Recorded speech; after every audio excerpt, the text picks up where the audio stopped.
I'm Lizzy. And I'm Izzy, and we need help. Each week we stumble through a new book, method, or concept that brings us one step closer to being our best self. Yes, we make fun of ourselves. And others. But mostly just ourselves. So here's to not taking self-help quite so seriously. Welcome to We Need Help. This is Izzy, and Lizzy is on vacation, so it's just me, semi-solo, but I do have a guest today, the great Carrie Starks. Welcome, Carrie. Oh my gosh. Thank you. The great. Oh my. What pressure to go into this. No pressure, no pressure. So Carrie, for our listeners, Carrie and I went to high school together. So many years ago. Many. Yes. Yeah. And as you all know, this month is Cancer Month. So each month we take a topic and we have interviews, we read books, we just try to seek some support and help on the topic. I had cancer, and then I was seeing your Facebook posts and I discovered you had cancer, and you were like super positive throughout the whole journey. And it was like so inspiring to me that I'm like, I have to have you as a guest. Thank you. So yeah, like, tell me, let's start with like how you found out, like what happened, like how did you find out? Sure. Well, I found a lump. That's how it started. And I didn't really think anything of it, right? So I monitored it for like a month, thinking maybe it's, I don't know, a cyst or something that will just sort of like out, right? Did you go on Google, and were you like Googling it, or no, you were just... No, I told myself, don't do that. Right. But I confided in a really great girlfriend of mine and said, okay, I'm kind of freaking out. I had my husband look at it and he was like, yeah, it doesn't, and I was like, okay, so I'll just hold off. Right. And so I talked to my girlfriend who, when you have dense breasts, sometimes you just get lumps and stuff in there. And so she's like, it's totally normal. Let's make an appointment for you to go and get a mammogram and get it checked out. And I was like, okay, and that took some time because I didn't have a doctor and stuff up where we moved in Santa Clarita.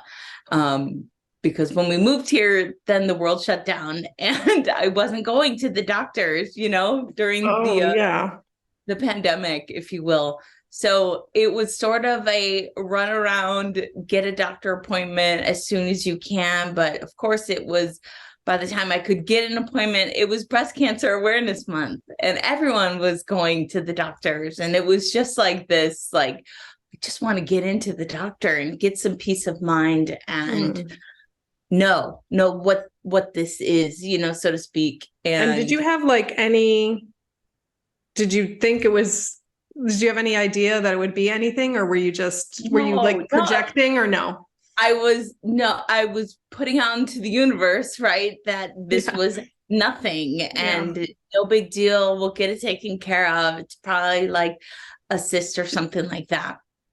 And that's what I kept putting out there. Okay, no problem, no big deal. And when I finally got into get the mammogram, my breast started to change shape. What? And that's when I really sort of was like, this isn't normal. I don't know what's going on. It's kind of scary, right? But so I just told my husband I was gonna go get it checked out, and of course it was one of my first mammograms. So of course they have nothing to compare it to, and they want to do a follow-up, right? But getting a follow-up again was like, it took a month. So it was like that angst of, anticipation of what am I dealing with? And when I did the follow-up, then they wanted to do the ultrasound, and ultrasound, no big deal. But they said, we may need to biopsy. And they said, may, but all of a sudden it turned into, we're going to biopsy three places, 2 in the breast and 1 in your armpit. And that hurt. I'm not going to play that down, but that was not a fun process. At that point, I did start to get worried, right? Let's be real. I was there by myself. getting the biopsies because I didn't think I would need the biopsy. Yeah. Right. Again, I was projecting out there like good juju.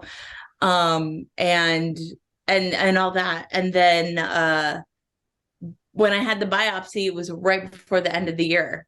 So all offices closed before the new year. And, typically it's 3 business days or whatever it is that they let you know.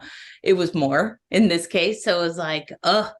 And then January 3rd, my doctor called me and said, we'd love for you to come in and just chat with us. And I thought it was standard practice again, because he was my new doctor. Yeah. And wanted to make me feel comfortable. And I sat in this room and I was waiting for what felt like an eternity. And again, you were by yourself, like by myself, because I thought no big deal. Again, I'm like, I'll let David know, when I'm done, my sister. And like, at this point, I had told my parents and my sisters that, and obviously my husband knew that I was getting this checked out. I didn't know what it was, but I was getting it checked out. And I was sitting in this room, which felt like an eternity, that no one was coming into this room. And all of a sudden I'm looking around and it's like the breast cancer room, like on the wall. They have like boxes of tissues like surrounding you. You're like, and it's like, not all breasts are created equal, all these things. And I was like, this is bizarre. Like, what am I in a dream or whatever? And my doctor came in and said, I'm so sorry to keep you waiting. Right. But, it's not been the most fun day. And I was like, oh, I'm so sorry to hear that. And he goes, and I wish I had better news for you. Jeez. Your stomach just drops at that point, I think, right? No, I just kind of looked at him like, I don't know what you're talking about. Yeah. Okay. And he said, it's cancer. And I just looked at him and I said, really? Because I just didn't believe it in my body at all. Right. And I was like, okay. And then he said a bunch of words and things and no clue. Right. But referred me to a breast surgeon and you can meet with her next week. And then we'll, and it's just like this laundry list of like next things. And you're just like, what? And so I just walked out of there, sort of in shock. I think I cried almost immediately, like leaving the building. I just sort of like needed a release because I was like, what's happening? And I called my sister immediately, and she was super calm and supportive and lovely. And I was like, okay, we're going to be okay. I don't have any answers beyond it's cancer. I don't know stage. I don't know any of that. Right. Yeah. And I called my husband and then I called my parents and my other sister. And then I sort of like kept it on the low down until I had more info and really contemplated if I wanted to do a big social media coming out. But, I got to the point where I thought it's important for awareness and people to know that life can still be lived and endured. And, you can still have adventures and stuff like that. You may move a little slower or whatever. Yeah. But, it doesn't have to bring it down. Yeah. And I'm so glad like you started posting that stuff because I think it's funny, when I got my diagnosis, I immediately joined a support group in Poland because I'm like, I need to find out more information. Like, I'm like, okay. Cause whenever I get something like that, I always turn into action. Like, okay, what can I do now? And so I joined the support group and it was a lot of, and rightly so. Okay. There was a lot of depression in the support group. There was a lot of tears and there was a lot of, and I felt so down. I had to leave the support group because I was like, I want to be uplifted. So when I saw you, I was like, this is great. Yeah. So what helped you? Like, how were you able to remain positive? Because I'm sure it hasn't been easy. Like, what was your journey after you told your family, and then what? Like, it was probably my first doctor appointment with the breast surgeon with my husband. And that's when she went over all the imaging and what they discovered on the PET scan and the CT scan and the and they say all these words that you're like, I don't know what that means, kind of thing.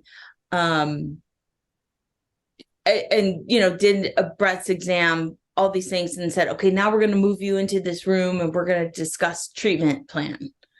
And it was as soon as she put down on a piece of paper and was writing chemotherapy, you know, hormone therapy, radiation, lumpectomy, but probably mastectomy, and all these words. And you're like, what is happening? Like, this is happening to me. Not in a like pity kind of way, but like it was so much information that I just shut down and was just quiet. Right. And I'm not really quiet. And, and my husband kind of picked up on that and was asking questions and whatnot. But you're just watching the doctor map out basically the next year or so of your life. Right.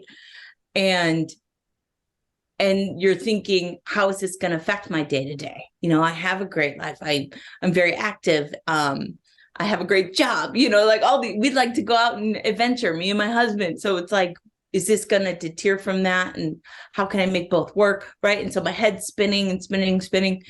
And so she's like, my doctor goes, okay, I gave you a lot of information. I'm just going to give you a minute to kind of talk to your husband and we'll settle up, you know? And I said, okay. And so David had said to me, like, talk to me. And, you know, how are you? And I said, this is a lot. This is a lot. And I don't even know how to process all this. But I've decided in this moment that I'm going to send love to my body. I'm going to love it out of my body. I'm going to spread love throughout the process.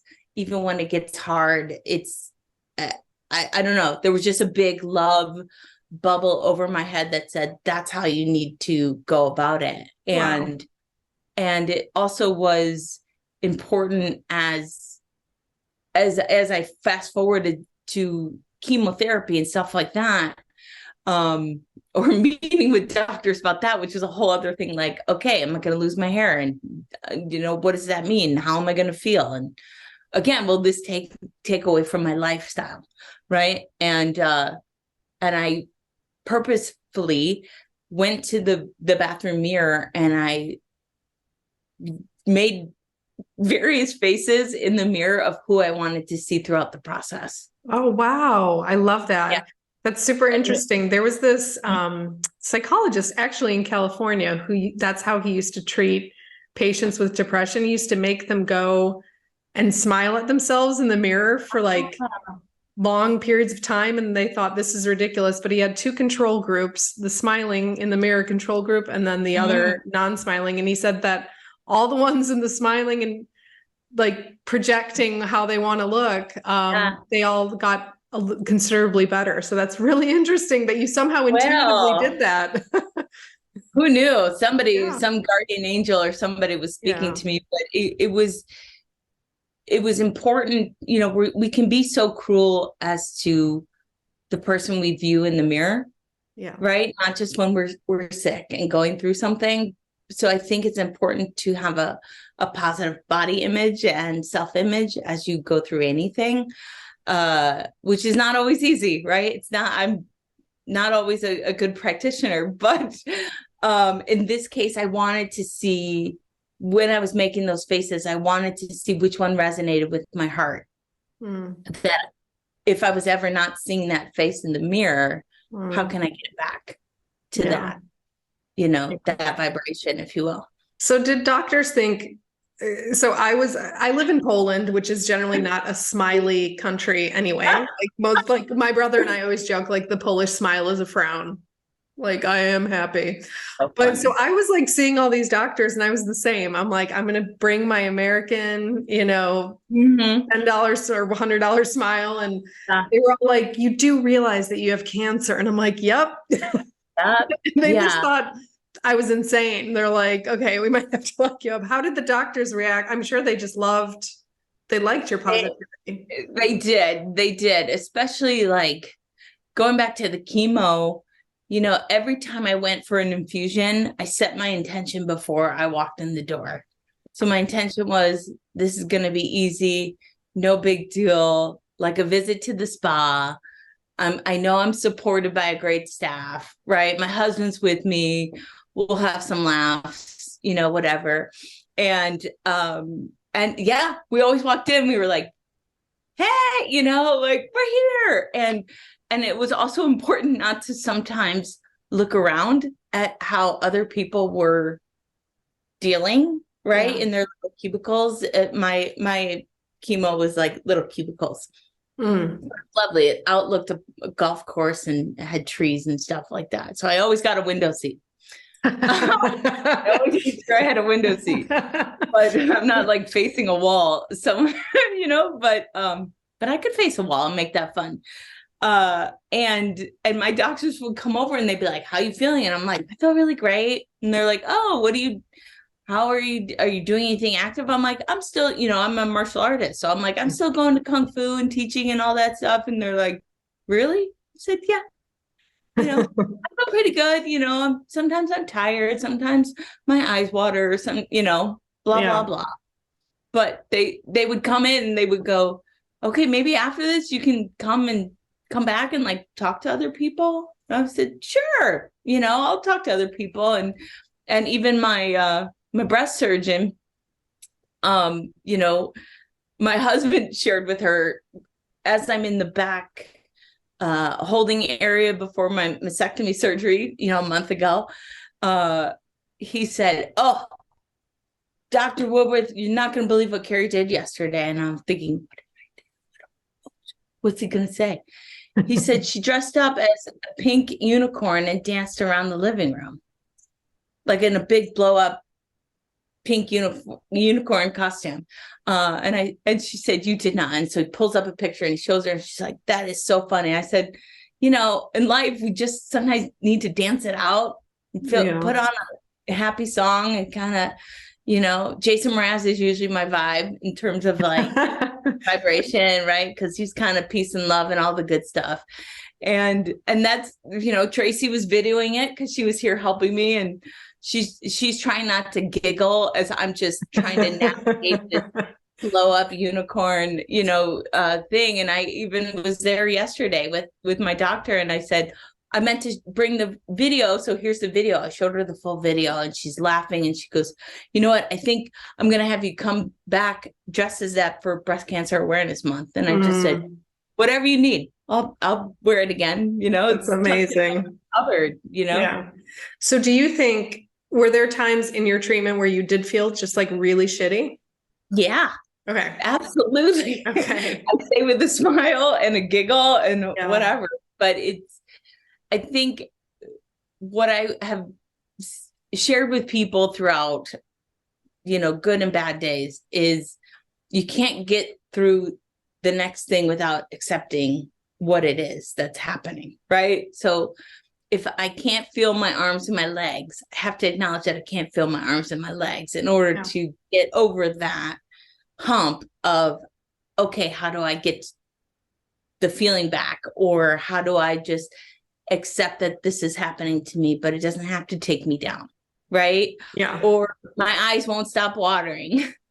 That's not fun. The chemo rashes, that's not fun, but it's like, it's just sort of part of the, deal you signed up for when you agreed to do chemotherapy. And not everybody has to do chemo, right? Or not everyone has to choose to do chemo. I chose. Yeah. How was that choice for you? Like, how did you make that choice? Did you do a lot of research? Like, who helped you make that choice? Or did you just kind of listen to yourself and your body? That's a great question. I initially always knew in my body when she was writing out that plan, I was like, chemo's probably inevitable. And what I did is I called Jacqueline Howard, another high school Jackie. Yeah. So she went through double lymphoma maybe about 7 years ago. She's 7 years in remission. And I know she went through hardcore chemo. So, chemo gets a bum rap. So I did want to know from someone who had done it what I was in for, right? But every chemo cocktail, if you will, isn't the same. So your body's not going to react the same as, and she was in the hospital for, I think she did a week once a month. And I was going for 4 hours every 3 weeks. You know what I mean? Wow. It seemed Yeah. like it didn't weigh Yeah. quite the same. But she said, you know, if your doctor is recommending to do chemo first to sort of shrink tumors, and they were going after lymph nodes in my case as well, and she said, do it, just do it. And if you do it first, you still can maintain your lifestyle. And as soon as she said that, I was like, those are my words. You know? felt it. Yeah. That is what resonates with me, because I didn't want life to just suddenly stop because I had cancer, Yeah. you know, and I, you know, go do Kung Fu or walk my dogs or go on hikes and, you know, stuff like that, or go to work. But, so she said, I'm in your corner. Let me know if you need anything. She goes, I'm not going to tell you too much because I don't want to scare you. Everyone's experience is really, you're right. It's really different. Yeah. And she said, but if you have some kind of funky side effect and your doctors aren't really sharing anything, she said, text me, call me. I'll give you the remedy, you know, so to speak. So she's been a great resource in terms of that. And help me solidify my choice. Yeah. And then after that chemo decision and telling my husband that is my choice is to start here. And knowing that it was going to make my hair fall out, inevitably, you know, like the doctor said, your hair will fall out. And I said, oh, like thinning. And she's like, gone. I was like, oh. Okay. Fascinating, right? Like, what's under this head of hair? I have no idea. But so that was a conversation, going back to my husband, that was a conversation I had to have with him and go, okay, now there's going to be a point in time where I'm going to shave this and have no hair. How do you feel about that? You know?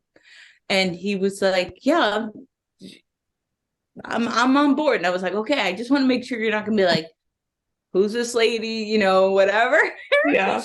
Maybe that was my own, you know, insecurities at that point, because I don't know. Again, I don't know what's under this head of hair, and will I have a big, weird shaped head or whatever? And, you know, and I was shocked by how quickly it fell out after my first round. Oh, yeah. It like almost immediately, or? Almost immediately, like within a couple of weeks.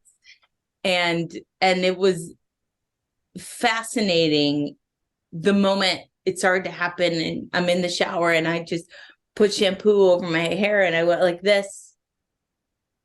And I mean, and it's so gentle. This is what I would say to anybody. It was such a marvel of how gentle it was. You would think it would hurt or something, but it's just like, no, it's just like sort of like, you know, so then you can't really touch it, because anytime you touch it, it just falls out.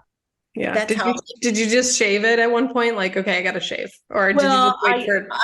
I phased into it, because I had just chopped my hair, because I was like, let's just get a little lob done, and you know, because my hair is gonna fall out, and let's start chemo and like make this fun. And I have a great hairstylist, and she said, okay, let me know when you're ready for like step 2. We'll do like a pixie. And I was like, okay, I guess, you know, I don't think I'm gonna look cute in a pixie. Liza Minnelli, all right.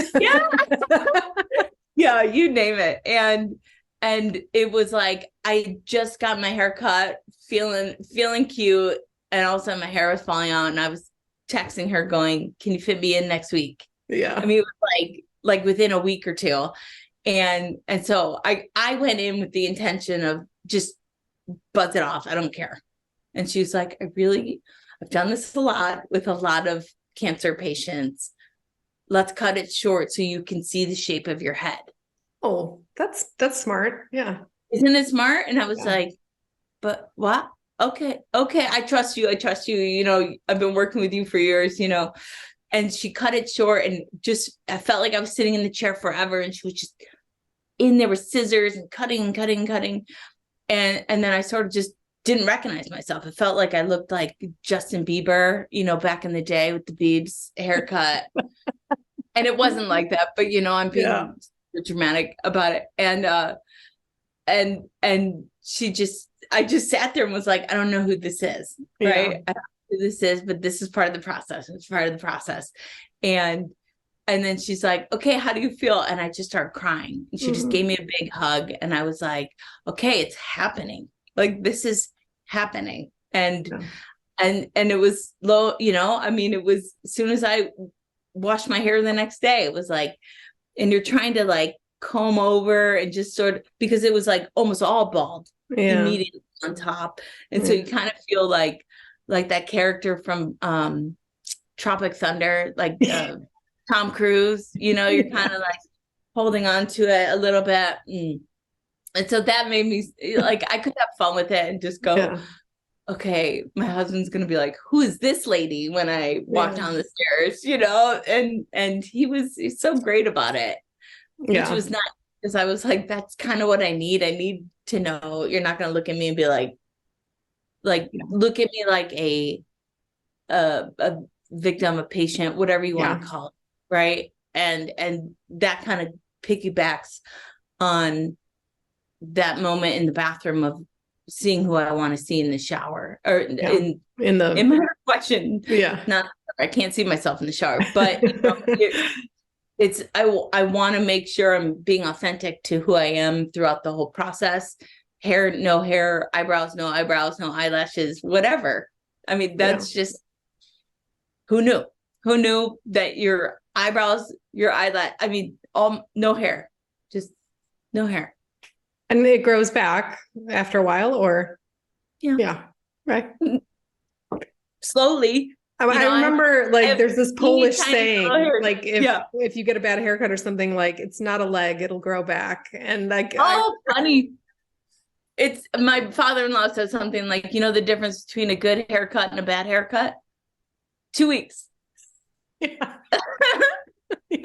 Right? You gotta let it grow out. So I have teeny tiny little hairs growing back, but it was kind of the moment that I decided to shave my head fully, because you couldn't comb it over, and I was starting to wear beanies and stuff like that to kind of not hide it, but I was hiding it, right? Because I wasn't ready to come out as my bald baby self. But I said, Dave, I need you to come with me.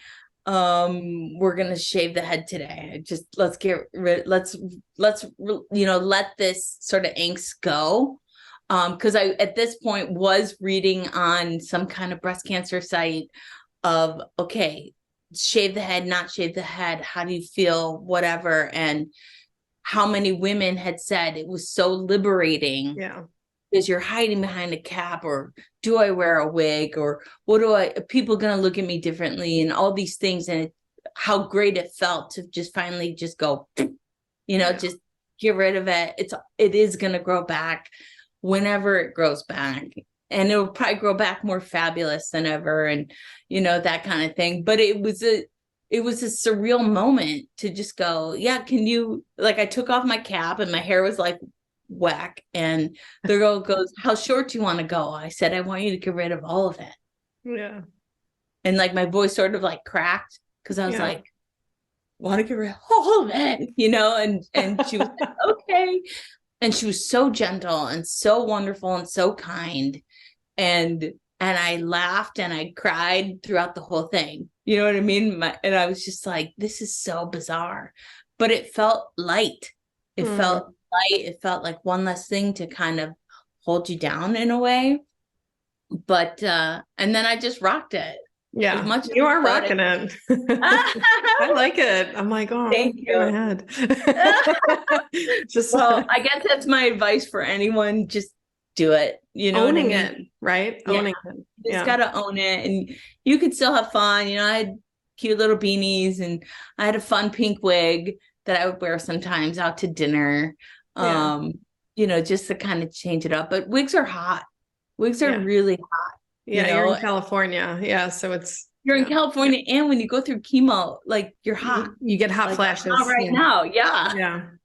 And I'm not even going through chemo, but I still get hot. So it's there's so many facets to it, and there are moments where I have you can, right, go down. Your spirits can go way down. Yeah, and that's okay. I think, you know, you don't have to be this on all the time and positive all the time. And I think that's absolutely normal. What can you share with us, like what stage your cancer is, or what, like the prognosis, like? Yes. So it was, I finally found out after the mastectomy is, or officially I should say, it's stage 2B. Okay. What does that mean? Yeah, for us laymen. I guess it's that much closer to stage 3. B for boob. Yeah, maybe. I made the, you know, I said to be or not to be, you know. You know, a nod back to Shakespeare, but you know, I think it was on that whatever. Must be some sort of scale, right? A to B. And it was more on the B side because of the lymph nodes that were cancerous as well, and had to be removed. Yeah. But I could be totally wrong. So sorry, anyone listening to this. Broad stroke apology to any doctors who are like, that's wrong. They're like, what is she talking about? Yeah. Don't know. I just know it's breast cancer. Yeah. So we got rid of the hair, and then you had a mastectomy last month also. And that was, they just recommended that. And that was also a choice, or they just said, you got to do this, or how did that? They said, you have to do this. Okay. You should do this. Yeah. And initially they thought it was a lumpectomy. I could get away with a lumpectomy, but once I did the PET scan and the CT scan, and they saw the lymph nodes under my armpit, and there was an area up here, that they were monitoring as well. They were like, and it was my choice to, and I did consult with my doctor, because I made the choice of only removing one breast. Not both. Because I had done the genetic panels and all these tests that said there's literally nothing else in your body that, you know, could produce any kind of cancer. So that is why I believe this is a one-time deal, you know, and, you know, let's just do it. And it's bizarre. It's, you think, I don't know. I was trying to process once I got done with chemo and I could get my brain back, because, you know, chemo brain is like, what's happening? And did we just talk about this? You know, you're kind of like Dory from Finding Nemo, and you're just like, oh, hi. But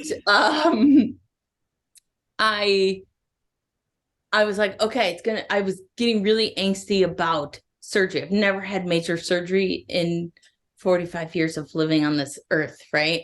So I was like, okay, and they're doing like 3 surgeries in one day, you know, and that can come up with a lot of feelings and angst and anxiety, and it could be really easy to go, well, why the heck did this happen to me, you know? But I think throughout all of this, it's not, why did this happen to me? Why is this happening for me? You know, you know, how can I learn from this? I mean, this is brought to me, in my opinion, right? This was brought to me to teach me things, right? And to bring out the most authentic person I am. Yeah. And I have this feeling just watching like your Facebook, and I know you have a blog too. What's your blog name? What's the it's On Caring Bridge. On Caring Bridge. And you could find me by typing in my name, Carrie Starks. Yeah. I think sometimes things happen also. So like you use this just to help other people. Cause when I looked, I really felt joy when I was looking at your Facebook, and I was like, this is weird, cause I'm feeling joy, but she has cancer, but it was like, you could really inspire so many people who are going through it, you know? Yeah. Thank you for that. Thank you. And I think that was a big reason why I chose to do a big share. Like I said before, you know, I don't feel the need to hide the fact that I have breast cancer. I don't feel the need to hide the fact that I don't have hair. I don't feel the need to hide that I don't feel good sometimes, you know, but there's power in intention of mindset, right? Yeah. Setting your mindset regardless of, you know, there were times I went to work and it was hard for me to walk upstairs, but I was doing it with a smile on my face and just going, okay, this is hard today. You know, there are hard days, there are easy days, you know, and like you said, you know, it's like, oh, you know, chemo, no big deal. Round 1, round 2, round 3. Like, I was like, this is so easy. What are people like angsty? And then you get to 5 and 6 and they tell you that, you know, by the tail end of your treatment, that you're going to feel great. And then you're going to be like, why do I have to go back? You know, why do I have to do one more round or whatever? And by the last round, it really hit me hard. It was like a accumulation of, you know, 4 months. And I was so tired and so my legs were swollen. My arm, you know, fingers were swollen. You know, I couldn't feel my finger, like just weird things. And I just had to say, you know what? I did as much as I could, right, to be normal throughout the whole process. It's okay to rest. It's okay to, you know what I mean? Just acknowledge that your body just needs a timeout. You know, you've been through a lot. Yeah. You know, where do you think you get this like resilient mindset? Because I think it's definitely not a lot of people have it, you know. So where do you think that comes from? Is it your mom, dad, genetic, raised, or do you think it's from your kung fu practice? Like, I'm wondering where you learned it, because I think it's definitely a skill. Like, I'd like to believe I learned it right out the womb. Right out the womb, man. Yes, I was just born this way. I think I don't know. I think I've always sort of marched to the beat of a different drummer, right? I like to kind of be in my world and feel good in my world. When it doesn't feel good, it just doesn't feel good. But you know, I went through an illness when I was younger, when I was in my early teens. I had a brain disease that was at that time non-curable. They didn't know anything. I was poked and prodded and brought to numerous doctor appointments with my mom. And it was terrible. It was terrible couple of years of my life. And it really, I think, stayed with me for a while. But there was a moment where it was starting to take me down. And my mom was like, I don't know what to do. I don't know what to do with Carrie. And I don't know, there was, maybe I was guided by a higher source, but there was a moment where I just walked up to my mom and said, you know what, I'm actually kind of done with this. I don't want to go to another doctor. I don't want to be sick anymore. I just want to like live life and be a kid, right? And do things. And as my mom says, it's probably colorful, but my mom says it went away. Wow. Went away. You like made the decision. You're like, I'm not having this anymore. Yeah, I'm kind of done, you know? And so I think knowing that I guess my takeaway here would be knowing, I would communicate to everybody else that you have the power. You have the power. Like, don't give it to something else. You have the power to still maintain who you are. Whether that's less hair, you know, nausea, whatever it is, you know, you can still be you as best as you can, even in those not so, you know, lovely moments. Yeah. And I think, like you were saying, I think martial arts has had a big impact because our art has so much philosophy behind it. And doing a martial art isn't just going to punch and kick somebody. It really changes your life, right? It's implemented into your lifestyle. So, you know, my husband and I run a school here in Santa Clarita. He's a master, you know, so we just live that life. Did you guys get into that together? Like, did you start doing it? And what inspired you to start? He inspired me to start because he he always wanted to do kung fu, and was doing it for a couple years, and I wasn't, and he was doing Tai Chi too. And every time he came home from class, he was so lit up, and oh my God, let me tell you what we did today, and he was going through a transition in his life, deciding if he wanted to change careers and stuff like that, and and I saw what a positive change it made on his life, and on him as a human, and I was like, I kind of want some of that, and then I was I want to give me a piece of that. yeah, I have good things going on, but like, I don't know, it's not, there's some sort of like extra.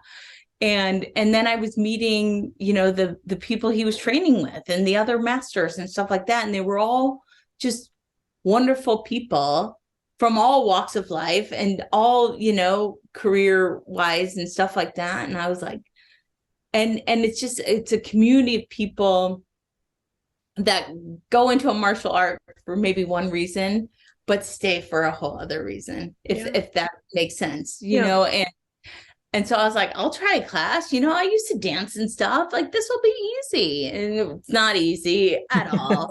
But it's a great tool to navigate life and sort of have it be your sort of barometer of where you're at, right? We can get really hard on ourselves if we don't get something the first time. Right? Like, I'm smart, I can do this, or my body hasn't caught up yet. My mind's in the way, or vice versa. You know what I mean? So I love that it constantly challenges me and it constantly teaches me about me all the time. Every time I show up, I'm like, okay, you're having like a less than great day. You just sat in traffic for 2 hours or whatever. And you're like, oh, I'm so tired. I don't know if I want to go to class. And then you go to class and you leave and you're like, what was I thinking about before? Yeah. Because you bring it into the school, when you bow onto the floor, you leave all that behind. I love that. You're there, you're present, in that time. Yeah. Yeah. So it's awareness. Yeah. Yeah. Which I definitely think, in this journey has been extremely helpful for you. Like, that's amazing. What do you think you learned about yourself through this whole journey? Like, and anything surprised you through this whole journey about yourself? What have I learned? I think I've learned that I am pretty tough. I'm pretty resilient. But I, also to that, the other side is it's okay when I don't feel tough or resilient. Cause this mastectomy, I didn't know that I was going to feel the way I felt post-surgery. How did you feel? There were moments that I would be washing the dishes and just start crying. And I'm like, okay, it's just a release. It's a release of something. Right. And then it would just happen randomly as I was doing things. And so that was sort of a check-in with myself. Like, okay, am I crying because I'm sad? Am I crying because I'm angry? Am I crying? Like, okay, what are these tears about? And I think at some point, especially post-surgery, it's sort of mourning the loss of a body part that comes out of nowhere. That you're like, okay, like, you can get rid of my breast, no big deal. We're going to rebuild it someday. Right? So you think like you can just put that in the back of your head and go, no big deal. But actually your body can communicate different things to you. Yeah. It's like, hello, where is it? Yeah. But even seeing it didn't make me upset. Seeing it for the first time didn't really make me upset. It was just like, you have to accept that this happened. You can't, no take backs, but it was really fascinating how sad I got. And really felt sad for maybe like a day or two. Just like couldn't get my vibration up at all. But I think I needed, and this isn't good advice, but I think I needed to kind of go down a little to just in order to soar back up to where I know I feel the best. Yeah. I mean, without the dark, there's no light. So there you go, you know? Exactly. Yeah. Exactly. And Yeah. it's like, you know, I can't be on all the time. I can't be positive all the time. I am majority of the time, right? Yeah. But it's like this happened. This happened. It's still happening. I'm still enduring this journey of breast cancer and whatnot. But I do like inspiring other people, and I do like being able to share openly and frankly, and you know, if I can help somebody else on their journey, whether it's tomorrow or 5 years from now, I think it's sort of serving that purpose for me. Yeah. You know, like you had said earlier, Yeah. I really do. I think it's brought here for a reason, right? Yeah. Oh, well, thank you, Carrie. I so appreciate you sharing your story. I loved it. I loved Oh, hearing it. thank you. I was just, I'm very inspired. So, so I want to thank you for coming on. And like, I definitely think I'm happy that we have a recording of this so we can like inspire lots more people. Oh, so yay. It's really, really nice. Hopefully I wasn't talking crazy. No, but I think it's a beautiful story. I'm so glad, you know, the thing with this podcast is I'm always, when I had the cancer, I was thinking, you know, you think your mind does go and consider death. Like if I died today, would I be okay with that? Like, yeah, I've lived a pretty full life, you know, you consider it. And then I was thinking, there's nothing left, you know, like there's my Facebook profile, like what's left of me, but now there's a recording. So whatever happens. Yeah. Well, I'm not going to die yet. Eventually we're all going to die. Yeah. You know, that's okay. I think life is worth living and dealing as best you can throughout, you know, all of that. Do you have any like, I hate to use the word advice, but if there's something you could share with people who are struggling to smile or, you know, really going through it, is there anything you'd like them to know or know about themselves or? I mean, what helped for me is journaling, writing stuff down. Don't Google stuff. That would be my advice. Someone gave me that advice in the beginning, and I'm so glad, you know, because as soon as you feel a side effect or something, if I started to Google it, I was like, now I'm manifesting something weird. Well, I don't want to do that. So be careful of that. And you know, if you're having a bad day or, you know, I'm not always the best at asking for help, right? So I had friends go, let me know what you need. And I said, I'm really bad at asking for help. Maybe just send me text to say, hey, I'm thinking about you. Or do you need anything? Not, how are you feeling? How are you feeling? How are you feeling? How are you feel? That question gets burnt out. Really. Too much. Yeah. I'm feeling great. I'm feeling fantastic. Fine, you know, fine. Yeah. I'm good. Today's a good day. You know, mostly good. You know, you can get creative with how you answer it, but you know, I think journaling, making sure, you know, like you had said, joining a support group, and I had people say, do a support group, and my husband even was discussing it with me, and I said, at this time, I'm not going to join a support group because I want to maintain my vibration up here. And if I go into a room and everyone's like mad or sad or really negative, I said, it's gonna hurt me more. And I can't have that right now. So maybe down the road, you know, I think that's an option, but it wasn't conducive for what I needed at that time. But it's making sure you have people you can be open and just kind of verbal, whatever, verbal vomit, how you're feeling, or maybe you just need someone to come over and cry with. Yeah. Who knows, right? Or take a walk. Just I don't know. That's sort of my advice. Don't Google, journal, because I've already filled one journal. I'm on my second one. That's cool.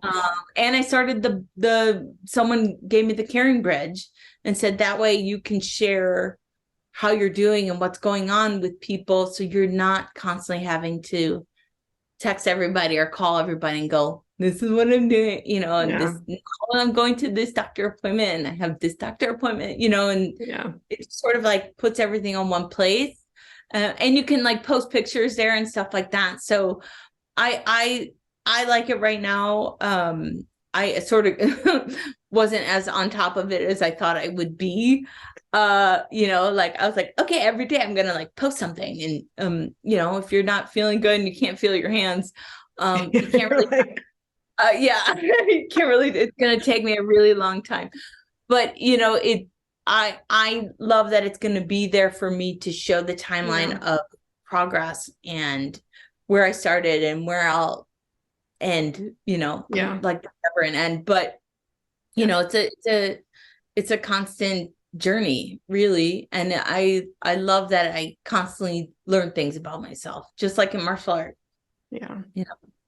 Well, thank you for sharing this journey with us. It was lovely having you on as a guest. Oh, thanks for reaching out and having me. I really appreciate it. And it's so nice. You haven't aged 1 second. I'm sure there's a Zoom filter somewhere on. So you have neither. Maybe there's also a Zoom filter. I don't know. Yeah. All right. Well, thank you, Carrie. Thank you. Soon. Okay. Thanks for joining us this week on We Need Help, the podcast, the duct tape of self-help. Please visit our website, weneedhelpthepodcast.com, where you can find links to the show on Apple Podcasts, Spotify, Stitcher, YouTube, and all the others, so you'll never miss a show. You'll also find links to the books we've reviewed and our amazing store. If you enjoy this podcast, go right now, because if you're anything like us, you'll never do it later. Like and share our page and episodes on Facebook, Instagram, YouTube, or just tell a friend about the show. That would help us out too. Also, feel free to let us know what you need help with, and we'll try to cover it in a future episode. You can also find us on Instagram at weneedhelp_the podcast. Thank you for listening.